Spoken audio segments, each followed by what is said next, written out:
Welcome to Funny Florida Females. I'm Clarice Kentwood. And I'm Patti Hope. And we're both comedians and Florida transplants. With this podcast, we aim to feature and celebrate what makes Florida's females so funny. Today, we're interviewing Brenda Wood, so we want to welcome her to our show. Welcome, Brenda. How you doing, sister? Thank you. I'm so happy to be here. So happy. Thank you. So, is it hot enough for you out there? Yeah, summer's kicked in fully. 95? There's no messing around with it now. You wake up and you're just sweating. Oh. Take a shower and sweating. Oh, and then last night I went to a show at the Joke Joint, my home club, and I love it there.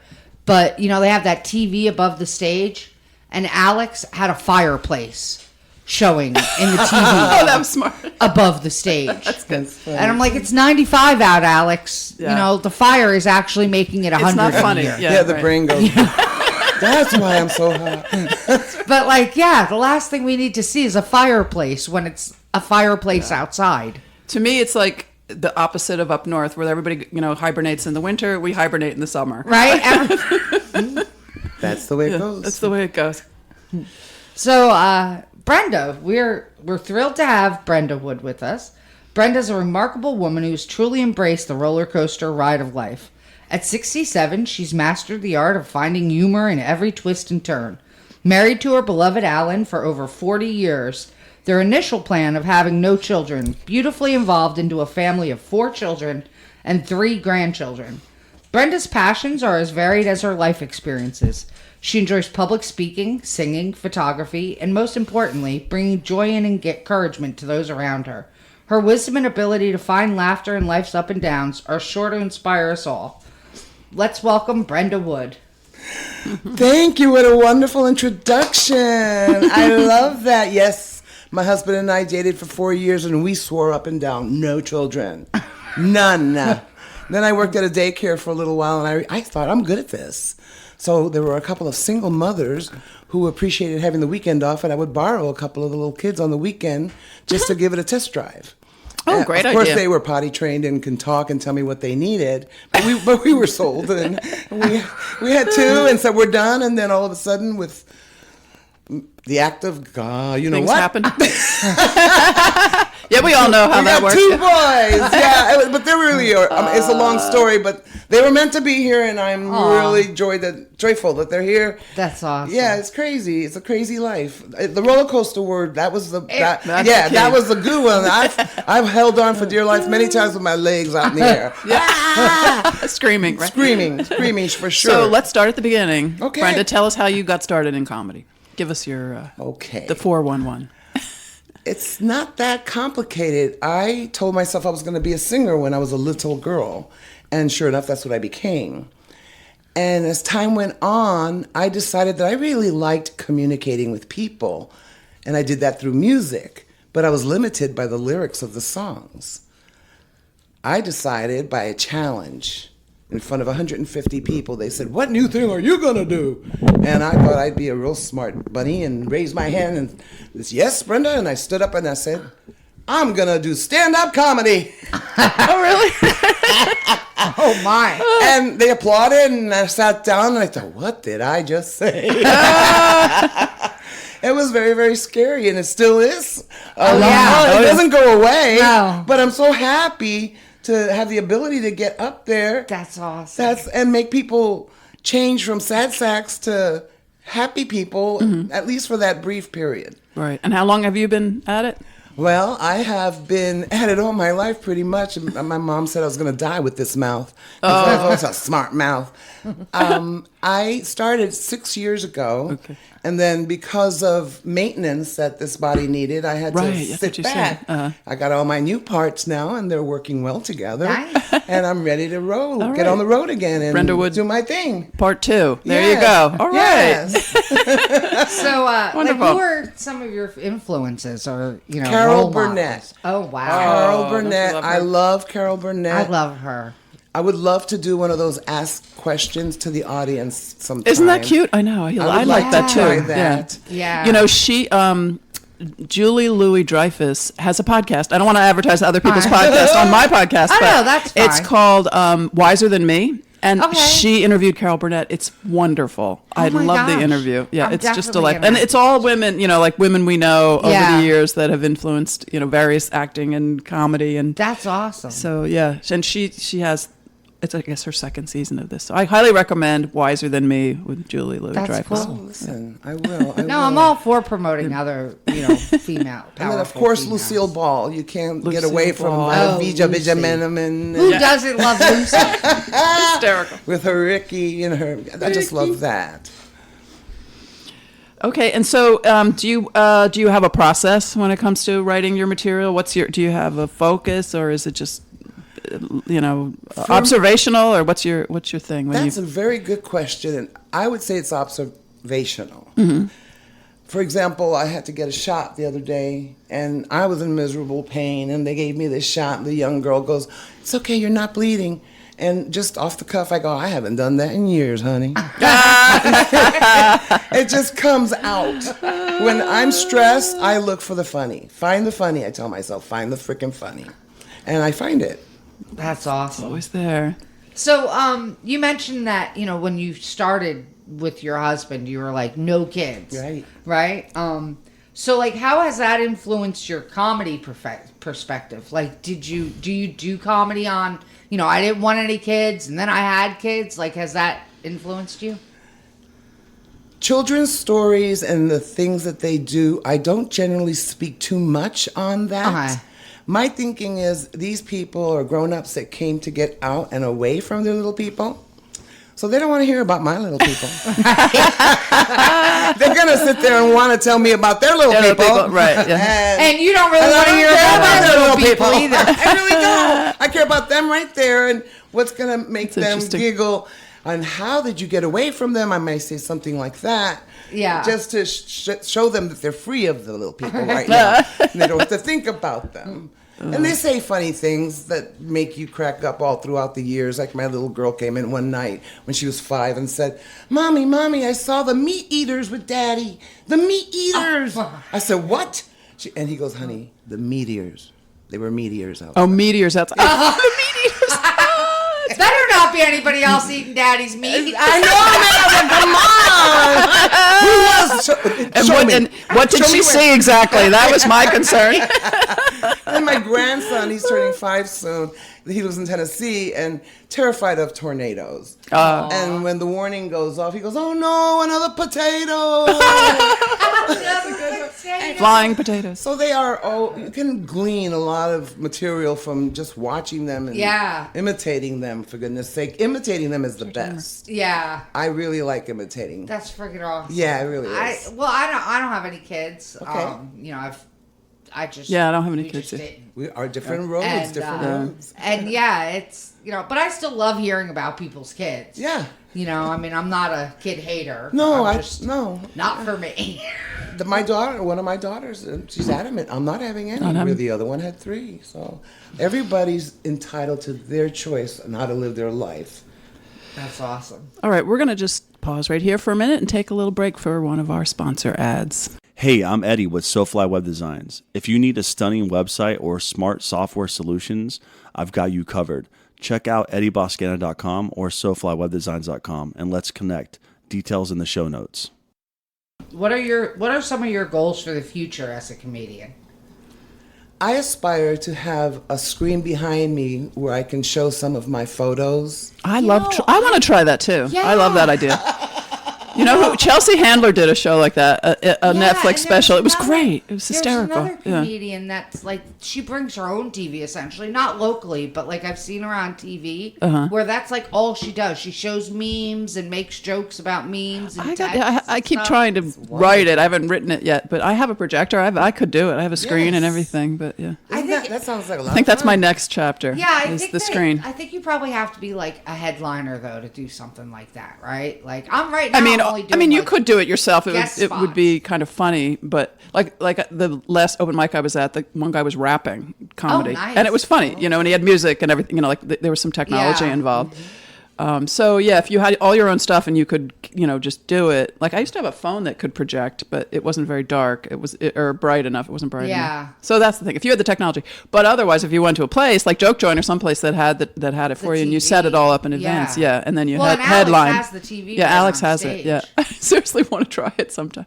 Maybe we need to. Well, that's how. I mean, I was always comfortable giving PowerPoints. I was like the PowerPoint lady. So, and that's how I remembered the material was because I had the visual. Sure. So that's the thing. I would eliminate that nervousness about what the next joke is because I'd have the visual reminder. So that and you have to do it in such a way. Let's do it. Let's start a club that's all we do. Let's buy a club. Then I like Funny Florida Females Club. Must bring your own PowerPoint. We just pick out memes and stuff we find. Right, and kitty cats. Right, we have to have kitty cat pictures. Like, look at this cute kitty. Isn't this funny? And these two kitties. And this is a cat category 3 hurricane, right? Oh, I like that. She's already writing. I'm already writing. That's great. That's really great. That's silly. All right. So is there any specific aspects of Florida culture? Like, do you work Florida into your act at all, or not necessarily? Not really. I do bring in the fact that I was born and raised in the Bronx. Okay. But I don't talk like that no more. You took that away. I got some education, and that's about. So You've been fluoride. I've been fluoridized. I forgot the question now. It's just in Florida. Well, do you travel around a lot? Do you find there's different audiences in different regions? I mean, obviously the Villages has the. I have not tried the Villages. Okay. I know it's a gold mine waiting for me to tap. I just know this. Yeah, I do. Working at the Joke Joint, we get a lot Joke of Joint people is a from good the place villages. Up there. Yeah, I mean, and they could be fun audiences, but they can also be kind of grumpo. They're kind of a little grumpy sometimes. Right, and sometimes there's crickets. You can't get political up there. That's for sure. You get crickets. Don't mention God. Or there's some I've things learned by my mistakes. Yeah, and the Villages they're okay if you pick on them a little bit, but if you dig a little too hard into them, I've seen them have complaints. So the Villages is definitely a nice training ground. I think they would love me because not only am I a baby boomer, I'm a bionic baby boomer. See? Oh, I love it. Yeah, you have the replacement parts. Oh, wow. Replaced in the last 2.5 years. No way. Oh, my. Yeah. So you're the $1 million funny Florida female. I used to get angry when people would say that to me because I was going through the pain and the recovery and everything. How dare you call me that? Bionic. Have you seen her? She can run like crazy. She's bionic. And I could barely get out of bed. I need a hand and a cane and a walker. More morphine. Yeah. And the drugs. Yeah. We can rebuild her. We have the technology. So there's a tasteful way to get their goat, is how the old folks would say. Yeah. Is there one thing that you wish more people understood about being a comedian, female or otherwise? Do you find? I think people should appreciate that the person is actually going out there to give. Nice, yeah. Yeah. And that it takes a tremendous amount of courage. Right. To use your imagination and put your thoughts out there. Yeah. To see if they'll land or not. And when they don't, it hurts, but you learn. Right. And I love learning. It's an adventure. I'm old enough to not get brokenhearted because you called me a bad name. Right. How do you handle when you have a bad set? Are you hard on yourself about it? I cop to it right away in front of everybody, and that usually helps turn things around. Yeah, because you find people genuinely want you to succeed. Yeah, they're there to be mostly encouraging. And there's every once in a while the person who's maybe had too much to drink and is talking too loud. And I learned the hard way, you don't yell louder than them. Yeah. That's not cool. But you learn as you go and you make your mistakes. And other comedians have helped me, get out of your head. I'm like, you're right. Mm-hmm. I got to get out of my head because I'm just being... I had a horrible set last night. Did you? Really? Oh, yeah. It was just... What made it horrible? Well, I think I was just not... I wasn't really that high energy. And the audience was really a tight audience in that they just... Even the headliner had trouble with them. Yeah. So, I just... It was the closest I've come to crying. And I have this rule where I do not cry over comedy. I honestly... I don't either. And you know what? I blame it on the audience. I know people say don't blame the audience, but you know what? There are different audiences in different venues. Really I did did a show recently up that way. I'm not going to name the place. Mm-hmm. The audience was not engaged for any of the comedians. They just weren't there. They weren't laughing. They were, and we were like, oh my God, that was horrible. We did horrible. And I talked to the woman. She's like, no, it's like this all the time. That's just how they are. But it was, I mean, they come back. They just weren't laughers, you know? I don't know how to describe it, but it was shocking. You know, all the comedians were like, oh, we bombed. And it's like, well, yeah, but maybe it's not us. That's how I like to look at it. Sometimes when the audience is quiet, I think they're not hearing me, and the opposite is true. They're just listening so intently, and they're so interested. But when I'm in my head, I'm thinking, they don't like it. They're not listening. Right, and that's it. Like, the first joke I told didn't really get a laugh. And, like, that seems to just, the whole, throws the whole, goes down from there. Because, like, you expect that laugh to be there, and then when it's not, it's like, oh, great, I'm not funny anymore. And, like, the rest of the set, I'm done. Yeah.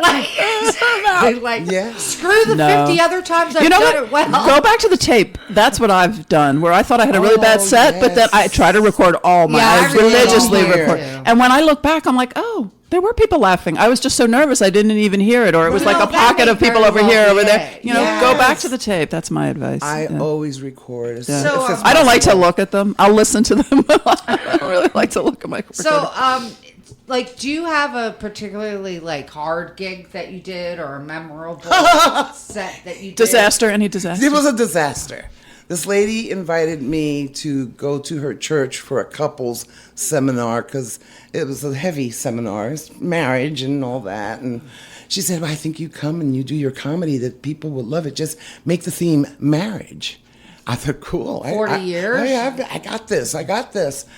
But they were very uptight, and they were angry at one another. It's like the men were dragged there. They did not want to be there. So it was a very cold and hard room. But what I found entertaining was that I recognized that that was their ailment, not mine.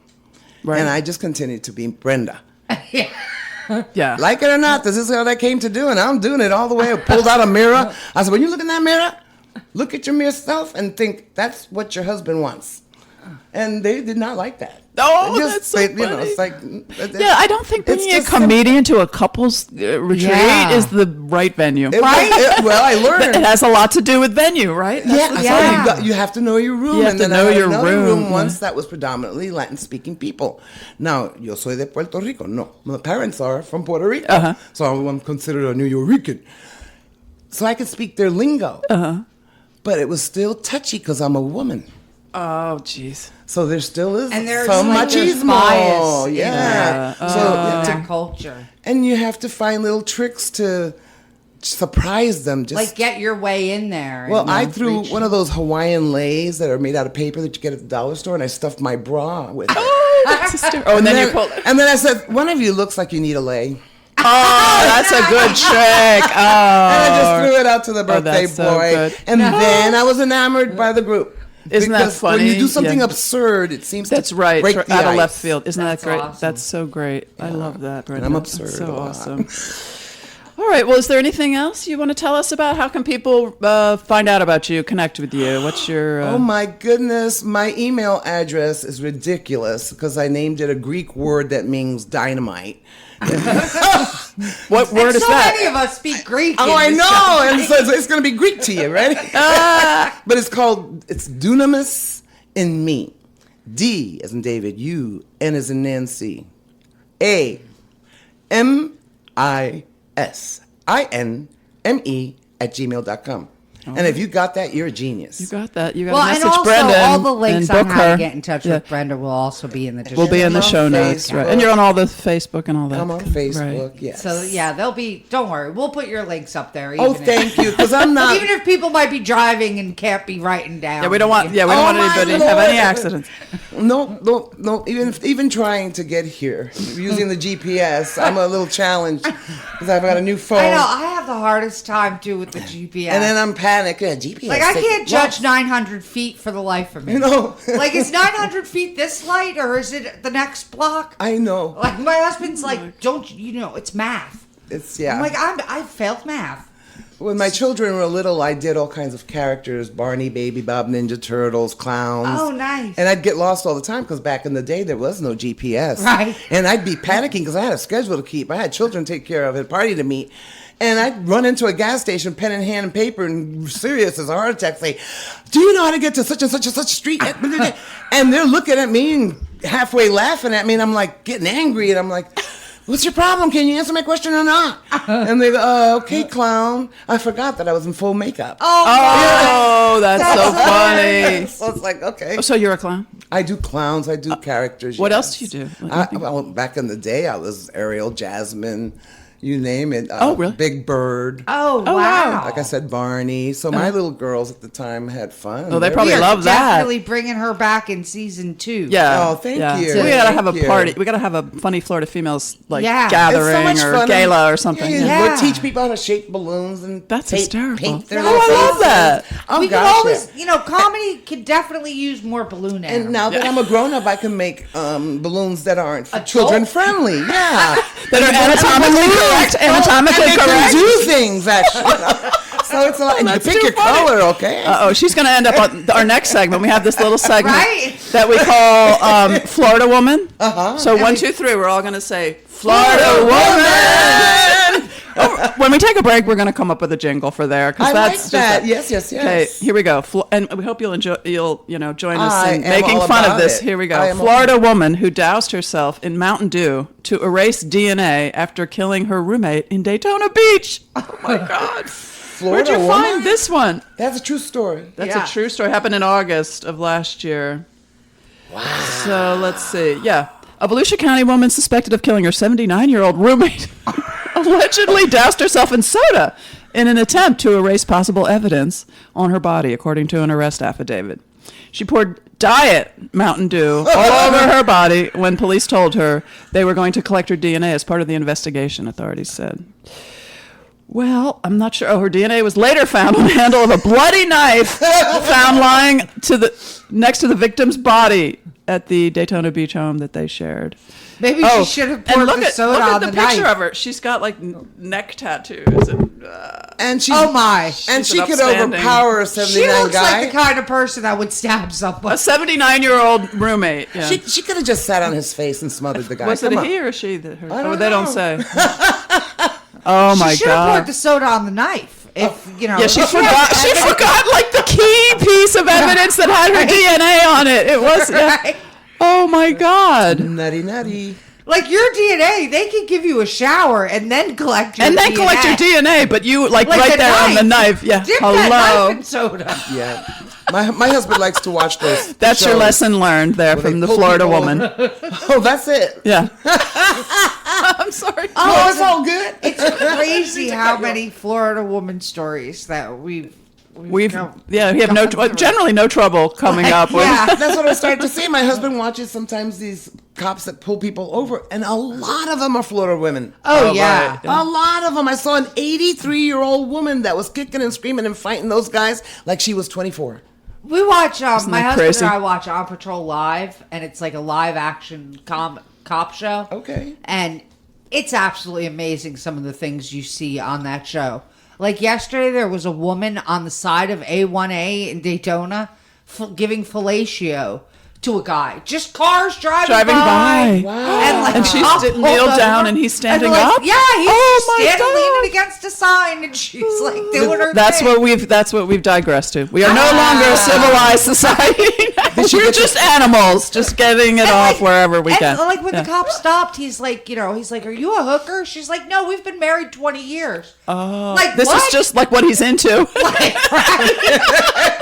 Blowjobs, highway 20 years. blowjobs. This isn't a drive-by; it's a blow-by. Right? It sounds like the cop let him finish. Yeah, right. Oh no, they both went to jail for Indecent indecent exposure. exposure. I mean, he arrested Well, both I'm of them. sort of thankful that we haven't evolved into that yet. I know we're animals, but come on. I'm always you know? surprised. People like I'm doing still it in always Starbucks. surprised. The next thing you know, they'll be just like doing it everywhere. Oh, Yup. come on. Well, we have had a blast, and We have. I I'd like have. to I thank have. Leo Zuniga for producing this podcast, Eddie Boscana, our AI specialist and media support, and our sponsors for their support. And we'd also like to thank you, our listeners, for tuning in. And thank you, Brenda, so much for coming out. Thank you for coming, Brenda. Thank you for had a having me. blast. Thank you very much. This was fun. I'll do it again anytime. Yay!